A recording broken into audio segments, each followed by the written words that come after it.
What's up, guys? Welcome back to my channel. And guess what? Today I'm giving you 5 plugins that I can't live without, can't mix without, won't even turn on my computer without.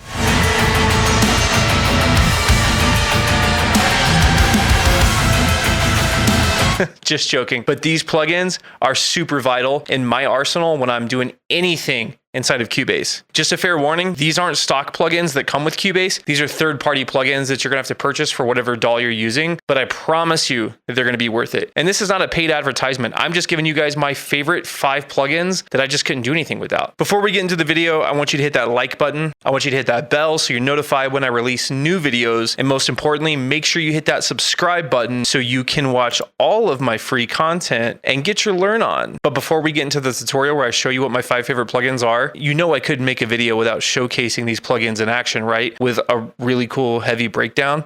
So check it out. These are my 5 favorite plugins in action.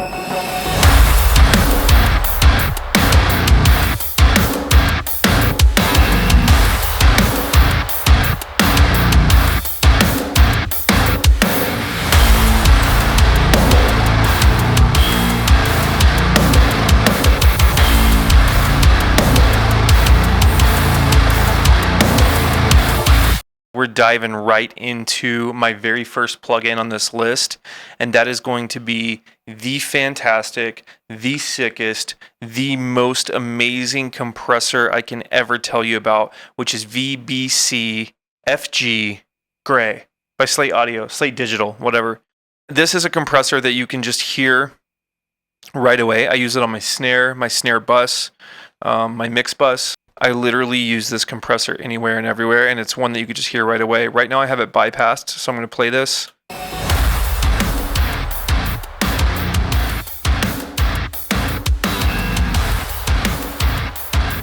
And now I'm going to turn it on, so check it out.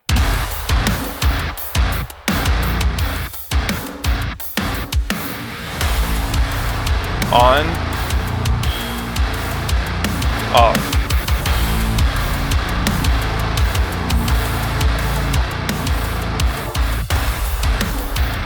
This is just one of those plugins, man, where you can actually hear the difference right away. I mean, there's a lot of compressors out there that do that. SSL Bus is another one that I really, really like by Waves. But the FG Gray compressor, man, is just mind-blowing. I love this thing. And that even sounds good without that compressor slamming, don't get me wrong. But it just gives it that nice...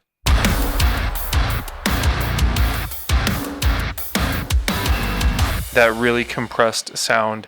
And there's very few plugins out there that I can actually say you can hear that type of difference right out of the gate, and this is certainly one of them. So first on the list, FG Gray Slate Digital. Make sure you check this thing out. This is also the same compressor I'm pretty sure that Nolly uses on his snare trick. I use it on my snare too sometimes. I kind of bounce back and forth, like I said, between this one or SSL Bus. Both of those are solid. But go ahead, copy these settings, dude, if you want, for your mix chain. And throw this on there, and I guarantee you will see and hear results. By seeing more results, you'll get more clientele. And by hearing more results, your mixes are going to be happier. Number 2 plugins on the list that I can't live without. We are rocking with a plugin that I use on everything. This is T-Rack's Classic Clipper. I mean, you could use them all. JST Clip is a good one. There's a bunch of free ones out there. This one, yeah, see?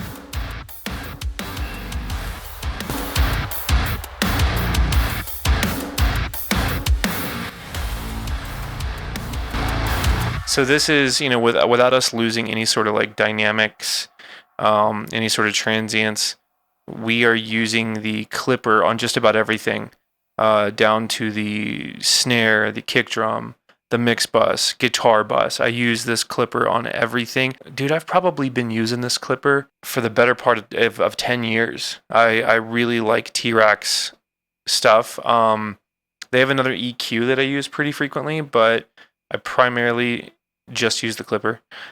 But this is like a must-have. And where I'm bypassing this and where I'm like turning it on actually is from the mix bus itself. So that's why it's getting louder and softer when I do this.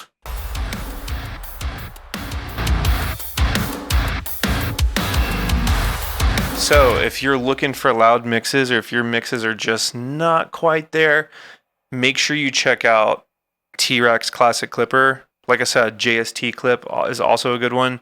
I've used that one tons of times too, but I always find myself using this one. I don't know if it's because of the slope knob right here, which is essentially, low pass, high pass filter. But I definitely just always come back to it. This is the one, and I use it on everything, like I said.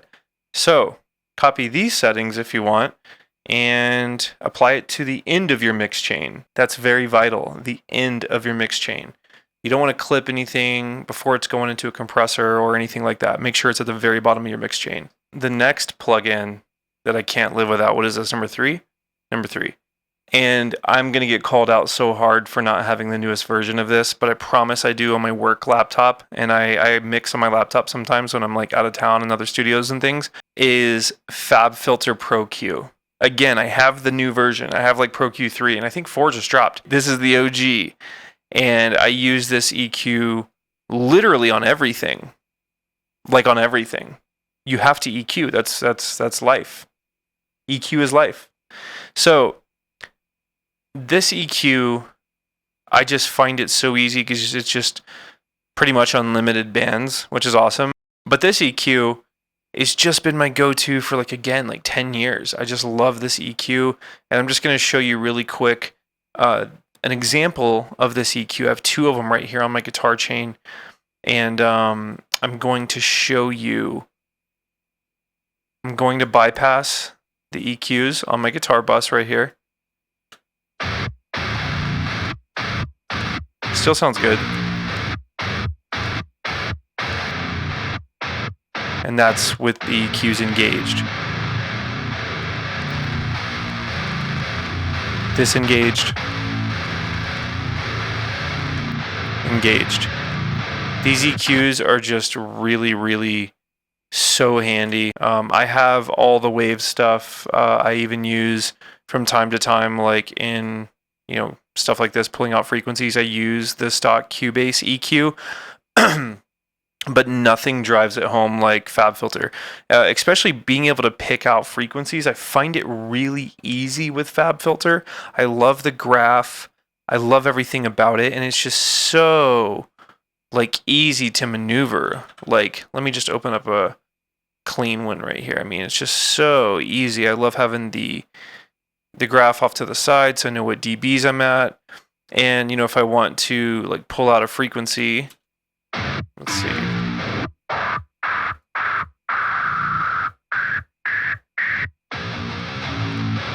It's just so easy. And it's just, I love how it has the hertz. It's just, I've just been using this EQ for so long that I couldn't live without this one. This one makes the cut. For sure, this one makes the cut. And I had to narrow it down to 5. I'm trying to just pick 5 plugins that I really couldn't, mix without or write songs without or whatever. Here's one for you. This is right off the mix chain.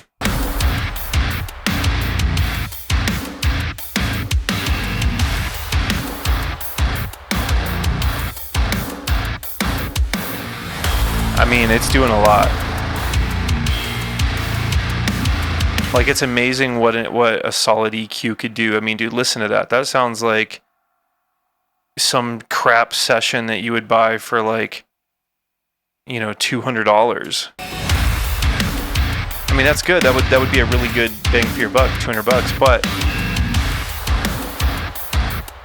now it's $700. So FabFilter Pro-Q totally makes the list. Best EQ that I've probably ever used. Make sure you check that one out. Next plugin is one of the best plugins out there by a company named Soundtoys. And we're talking about Decapitator, fellas. Decapitator. This one is just simply remarkable. saturation, distortion, whatever the hell you want to call it, tomato, tomato. I've got these linked up on my drum bus right now, and so I'm going to play this without them engaged. Let's engage them. Right away, you hear that snare come to life.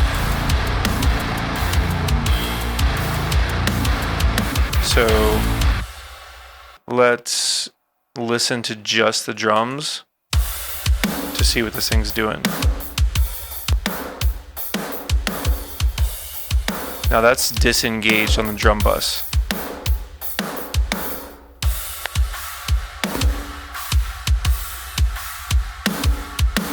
It's just giving that extra punch.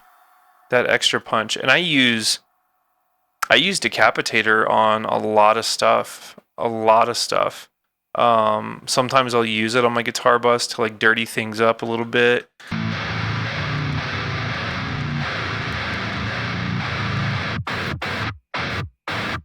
I mean, that even sounds like that Modern Wage War sound. I like a little fuzz on the guitar bus. This one I would show you in a more vocal setting, but I don't have vocals like in this session, unfortunately. But this is a must-have with vocals. This or FabFilter Saturn, both of these are just incredible in my opinion. FabFilter Saturn you have a little bit more control over, but unfortunately it takes up more CPU usage. So I find myself using Decapitator more than Saturn. I don't know if it's just the version of Saturn that I have. It doesn't like deter me away from using Saturn. I still use it, but I don't use it as much. Like I can pile these up and it would never like destroy my CPU. And I'm running like a 22 core processor. So anyway, Decapitator. Totally love this thing. I could find something else here that this thing's really good at. Here's another one actually. Let's do this. I have a pad down here.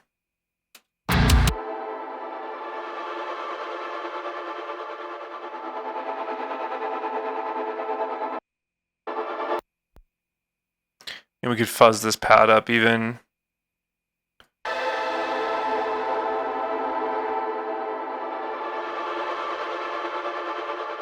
And it would just make that pad a little bit more apparent in the mix if I wanted it to. So bypassed.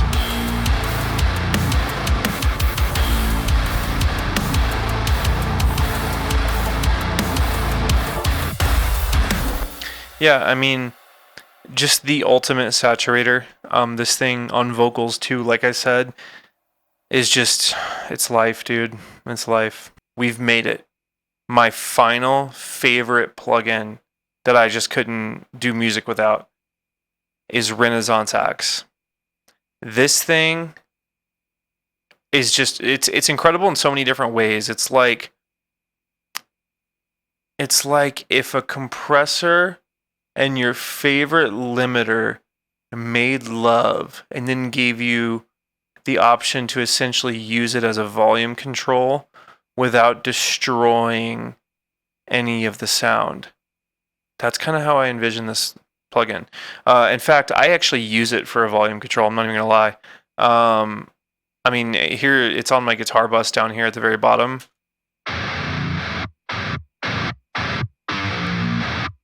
See, and then that's disengaged.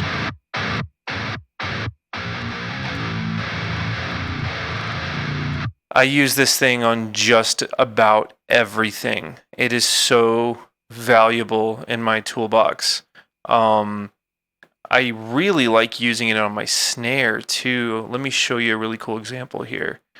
In particular, like where I'm sending my snare reverb. So let's check this out.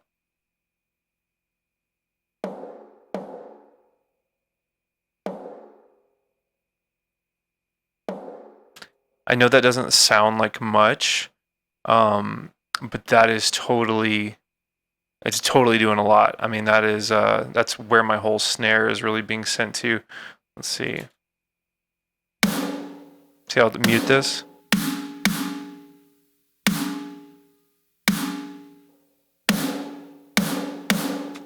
And you know, I'm really just taming this volume with the reverb. See, now I'm going to turn Renaissance Axe off right here. Still cool.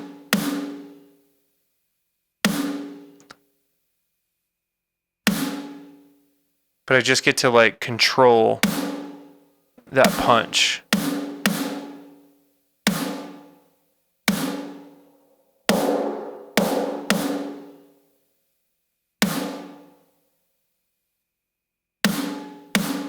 Yeah, this thing is just I use it everywhere. Again, I've seen a lot of people use Renaissance Axe or even like L1, L2 from Waves as a volume control as well. But this one, there's just something about it. I don't know, like, and it could just be all like psychological, you know, placebo for me. But for me, it certainly feels like the slam and the squash is real with this guy. So again, I really, this particular plugin, I just couldn't like do anything without. I don't like relying on faders and or just solidly like compressing. I would rather, you know, kind of use it as a limiter / volume control, and that's kind of what I do. And I feed all kinds of stuff through this: bass, guitar. I sidechain through this, snare drum, as you could see. You know, I've probably got it on my what else? You know, I definitely am gonna have it on. You know, I'm always gonna have it on my guitars, like the actual guitar bus. It's always gonna be here at the bottom. Vocals too. I mean, this is a really good one for vocals as well. Yeah, this is the holy grail of the Waves plugins, in my opinion. And you could probably cop this thing for like, I don't know. I definitely think you can get this for under $50. I would actually I'm going to look it up right now. Renaissance Axe Waves. You're joking, dude. Yeah, this thing is what? $35. $35 through Sweetwater. $35. That's a steal. I mean, what is this thing on Black Friday? Like $5? We got the FG Gray, we got the T-Rex Clipper, Renaissance Axe, Decapitator, and Pro-Q.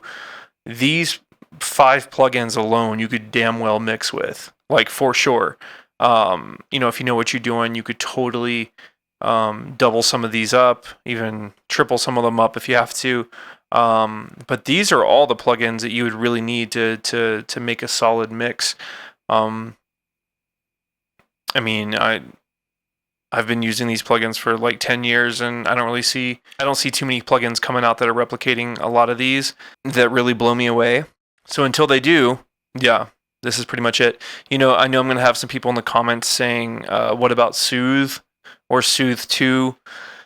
You know, I have some colleagues that use Soothe, and although I have used it before and I really enjoyed it, and it's really easy to pull out those frequencies, it just didn't make the cut because I don't use it every single day. But I know that I'm going to get some of those comments talking about Soothe. Soothe would have made the cut if I was just a little bit more obsessed with it, but I'm not. And there's so many things that could have made the cut here. Gojira. You know, I used Gojira. I use Rhino from Aura DSP. I mean, we could talk about a lot of stuff, but I'm simply talking about sonically, like, enhancing things. And for me, these 5 plugins are extremely vital to my sound. Thank you guys for stopping by. As always, let me know what you think about this video in the comments below. Let me know some of your favorite plugins, and maybe I'll check them out if I've never heard of them before and shout you out in my tutorial. If you haven't already, subscribe to the channel. I've got memberships available where I totally live stream for all of my members. I do live Q&As, so you can ask me about all this stuff in real time, and we'll get a little bit more nerdy with it. Follow me on the socials, blah, blah, blah. I will see you guys next time. Be sure to comment on my video. Let me know what you want to see next. I will see you guys soon. Have a good day.